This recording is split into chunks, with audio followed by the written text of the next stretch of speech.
Meu nome é Orfília Bianchi, sou pós-graduanda do curso de Psicologia Positiva da PUC-RS e trabalho com gestão de pessoas e negócios há mais de 20 anos. E hoje quero falar a você sobre alguns elementos da psicologia positiva e sua contribuição para a realização do indivíduo no trabalho nos dias de hoje. Mas antes de entrar nesse tema propriamente dito, que mundo do trabalho é esse a que me refiro? A revolução tecnológica, aliada a uma nova dinâmica social, está transformando trabalho, carreira, negócios e organizações. Nos ambientes de trabalho mais tradicionais, se você lembrar, o que víamos e vemos ainda em alguns casos era a busca por estabilidade, um trabalho hierarquizado, com tarefas detalhadas e descritas, uma supervisão muito presente e com uma demanda mais física. Século XXI, o que encontramos nesse mesmo ambiente de trabalho são elementos como diversidade, de cultura, de gênero, de nacionalidades, de formação acadêmica, mudanças constantes, relações mais horizontais e em rede, autonomia e autogestão, e a demanda é muito mais mental e emocional. Um cenário muito mais desafiador. A reinvenção na forma de atuar está instalada direto ou indiretamente. Com a pandemia, trabalho remoto deixou de ser uma opção para se tornar realidade para muitas áreas, exigindo habilidades comportamentais que não estavam presentes no modelo anterior. E salvo algumas profissões bem específicas, seguramente você está trabalhando de um jeito diferente e nesse ano em particular, mais ainda. Percebam que esse contexto exige uma rápida adaptação e desapego às formas mais conhecidas de atuar e de se relacionar no ambiente de trabalho. Então eu pergunto, se as profissões e o modo de trabalhar mudam significativamente, o que permitirá ao indivíduo uma maior capacidade de adaptação a essas mudanças constantes? E do ponto de vista individual, há alguma habilidade que pode contribuir para sua empregabilidade ou para o seu negócio? Tem alguma característica que possa ser desenvolvida e que seja capaz de nos ajudar a conquistar sucesso, realização e bem-estar no trabalho? Na virada do século XXI, surge a psicologia positiva, um movimento que se inicia com o psicólogo americano Martin Seligman e cuja abordagem científica é estudar pensamentos, sentimentos e comportamentos humanos com foco nos pontos fortes do indivíduo, e não apenas na doença mental ou desvios de comportamento como até então a psicologia tradicional atuava. E assim a psicologia positiva estuda, portanto, a felicidade como ciência, entendendo que a busca pelo bem-estar subjetivo leva à vivência de uma vida plena, que vale a pena ser vivida com sentido e significado. Muitos temas passam a ser estudados de forma científica, como perdão, gratidão, forças de caráter, propósito, entre outros. Então, pesquisando uma boa resposta para as questões que eu mencionei antes, e são muitas as possibilidades de resposta, eu encontrei na psicologia positiva um construto chamado capital psicológico e que parece ser um bom ponto de partida para essa conversa. Vamos entender melhor o que é isso? Para você acompanhar a minha linha de raciocínio, eu vou usar uma metáfora com uma imagem mental para facilitar a compreensão. Pense assim, se temos um trabalho para realizar, precisamos de ferramentas, certo? Então vamos nos imaginar portando duas caixas de ferramentas, uma azul e uma vermelha. Dentro da caixa de ferramentas azul, encontraremos todo o conhecimento técnico necessário para exercer uma determinada atividade. É o que conhecemos como capital humano. Portanto, capital humano diz respeito a tudo que o indivíduo sabe, conhece, suas capacidades e competências. As ferramentas desta caixa derivam de educação e experiência profissional e se renovam com formação e desenvolvimento contínuos, coaching, mentoring, apoio de liderança, feedbacks, rotação de tarefas, entre outras coisas. Estes elementos contribuem para manter a caixa azul com ferramentas apropriadas e atualizadas para atender às novas demandas. A caixa azul representa o indivíduo tecnicamente apto a realizar uma tarefa. Basta? Sabemos que não. Por isso temos a caixa de ferramentas vermelha. Nela encontramos as capacidades psicológicas e o potencial do indivíduo. É onde estão as habilidades socioemocionais muito estudadas por Freud e Seng. Eu vou me deter um pouco mais nessa caixa aqui, ok? Em especial, uma parte dela que conhecemos como capital psicológico. O capital psicológico se refere a quem o indivíduo é e no que ele pode se tornar. Está apoiado em 4 características psicológicas positivas que são otimismo, esperança, resiliência e autoeficácia. Todos esses aspectos podem ser desenvolvidos ao longo da vida. Vamos entender um pouco melhor do que se tratam essas características sob a ótica dos estudiosos da psicologia positiva? Começando por otimismo. Otimismo é uma expectativa de que vão ocorrer coisas boas que se transformarão em resultados positivos, mesmo quando eu não tenho garantias. O que eu quero dizer é que o otimista acredita que tudo vai dar certo no final. O que difere o otimista do pessimista é que as pessoas otimistas acreditam o sucesso a si mesmas. Elas se distanciam emocionalmente de eventos negativos. Não tem aquele sentimento de culpa ou de desespero quando alguma coisa não sai como esperado. Alimentam-se de autoestima e de entusiasmo. Para os otimistas, os eventos negativos são externos, temporários e situacionais. Tipo, eu não consegui ainda, mas não significa que eu não posso conseguir. Já os pessimistas, segundo Seligman, eles pensam nas coisas negativas em termos de sempre, nunca e de características fixas e tendem a desistir, portanto, mais facilmente de seus objetivos e tarefas. Ok aqui? Vamos falar de esperança. A esperança, na ótica da psicologia positiva, é uma característica dinâmica e não passiva, como o termo pode parecer. Esperança é acreditar que tudo vai dar certo enquanto você trabalha para que isso aconteça. É uma característica voltada para o futuro e o indivíduo com esperança é aquele que estabelece objetivos e atua para atingi-los. Envolve determinação, força de vontade e energia. Tem forte impacto no desempenho do trabalho, segundo estudos do Cunha, Rego e Lopes. Ok? Vamos falar de resiliência agora. Resiliência é a capacidade de se recuperar de adversidades e aceitar a realidade como ela é. Significa que a pessoa é conformada, então? Longe disso.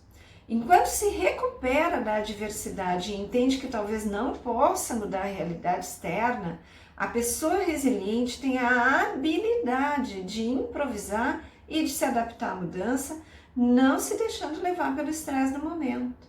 Tem vigor, tem energia e tem confiança e enfrenta as dificuldades. Se recupera das situações adversas, mantendo o equilíbrio e até aumentando responsabilidade.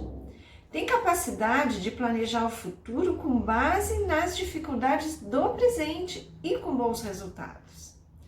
Pessoas resilientes superam os obstáculos apoiadas no sentido de que a vida vale a pena ser vivida. Portanto, do que eu tenho observado, eu posso inferir que pessoas com propósito claro, aquelas que sabem por que fazem o que fazem, tendem a ser mais resilientes. Beleza? Vamos falar de autoeficácia. A autoeficácia está relacionada com a confiança que o indivíduo tem na capacidade de mobilizar a sua automotivação, os seus recursos cognitivos, como a inteligência, por exemplo, e definir as ações necessárias para realizar com sucesso as tarefas. Tem dois elementos importantes aqui que eu quero reforçar. O primeiro deles é que tudo parte da autoconfiança, daquilo que eu acredito ser capaz de realizar.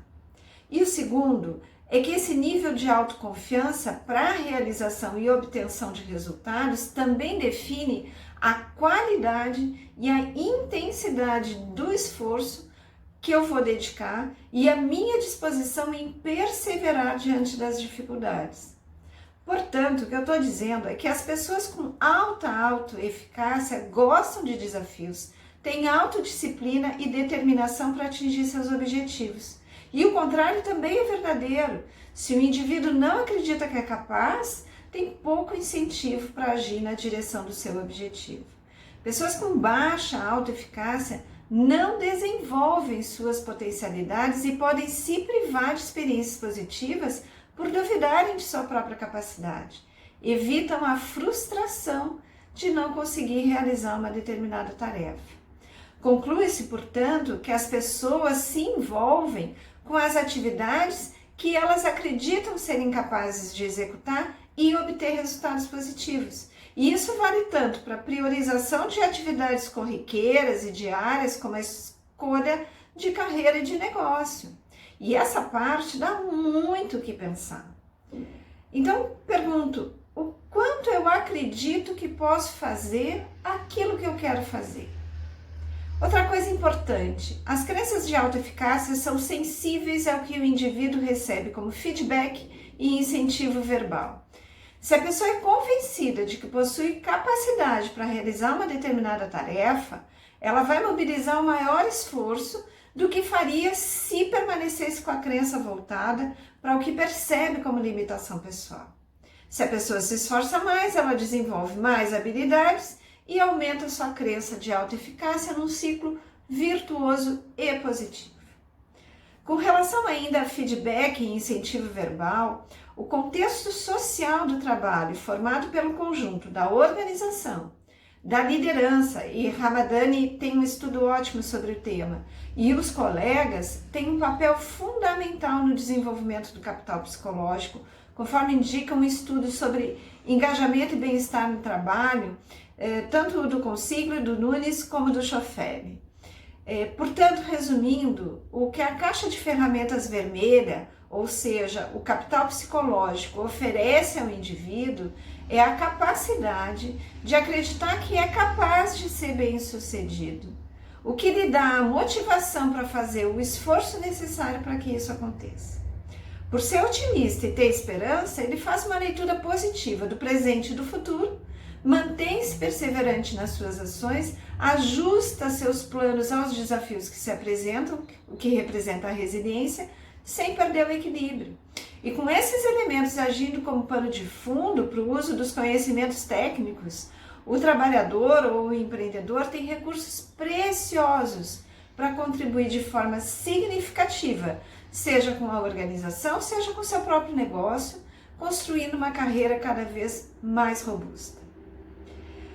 Agora que já vimos quais são as características que compõem o capital psicológico, vamos entender como elas influenciam o engajamento do indivíduo no trabalho, a sua realização e o seu bem-estar? Nos estudos sobre esse tema, engajamento no trabalho, usa-se muito a perspectiva da teoria JDR, que defende que o engajamento e, portanto, satisfação, bem-estar e qualidade de vida no trabalho é maior quanto maior a relação entre demanda e os recursos do trabalho. Demanda é tudo aquilo que está relacionado a coisas como carga de trabalho, a complexidade da atividade, as relações interpessoais no trabalho e o modelo da organização. Os recursos do trabalho, por outro lado, são os relacionados a aspectos físicos, sociais, organizacionais e pessoais que contribuem para a realização desse trabalho. A caixa de ferramentas vermelha representa, dentro desse contexto, os nossos recursos pessoais e, sob a ótica dessa teoria, esses recursos contribuem para que o indivíduo tire proveito das oportunidades e dos desafios que se apresentem, e de forma positiva, como a forma como eles podem reagir a uma mudança ou a um feedback recebido, por exemplo. Quanto mais desenvolvidos os recursos pessoais, maior vai ser o engajamento no trabalho.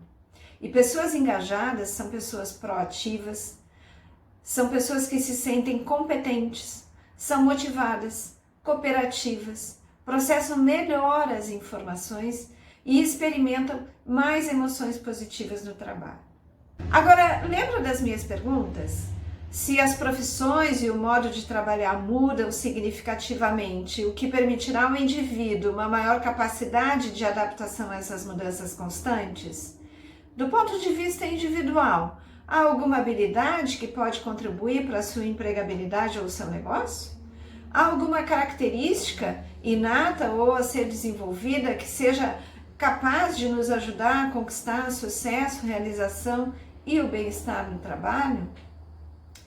Bem, eu acredito que a caixa de ferramentas vermelha ou capital psicológico responde quase que integralmente a essas questões. Portanto, o que diferencia a performance entre dois profissionais com a mesma formação técnica, mesmas habilidades e experiência profissional e tendo a mesma tarefa para realizar é o que cada um tem na sua caixa vermelha. Imagino que enquanto você me ouviu, ficou pensando, será que eu tenho essas habilidades? Como eu sei se o que eu tenho é muito, ou pouco, ou suficiente? E como faço para desenvolvê-las? Bem, a boa notícia é que essas características que compõem o capital psicológico podem ser desenvolvidas. E se você se sentir convidado a trilhar essa jornada, saiba que não está sozinho.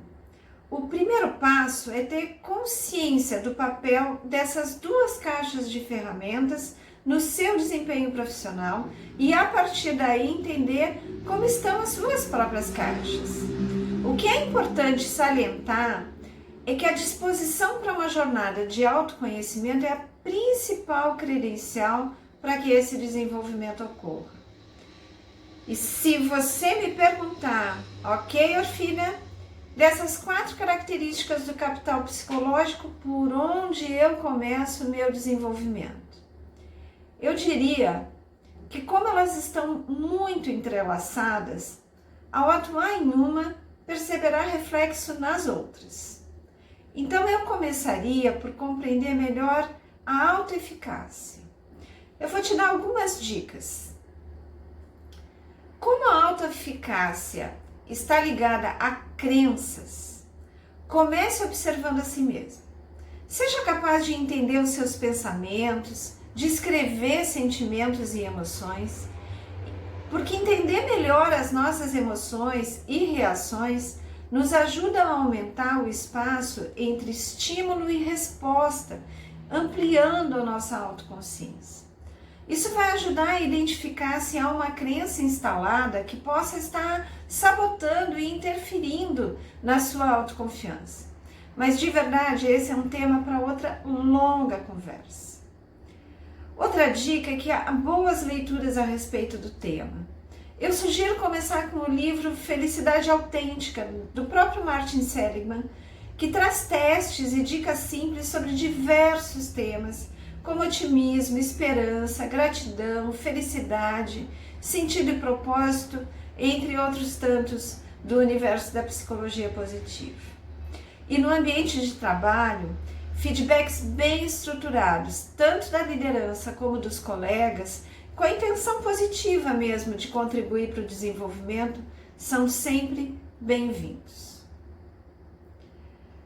Como a mudança constante é a nossa única certeza, as características pessoais passam a ser a grande fortaleza do indivíduo nesse novo mundo a que somos apresentados diariamente. É da natureza humana buscar ser feliz, e isso em todos os segmentos da nossa vida, inclusive no trabalho, na forma de sucesso, realização e bem-estar, seja lá o que isso represente para cada um de nós. Quanto mais nos conhecemos e colocamos as nossas forças a serviço de uma vida que vale a pena ser vivida, porque o que fazemos tem sentido e propósito, estaremos evoluindo sempre.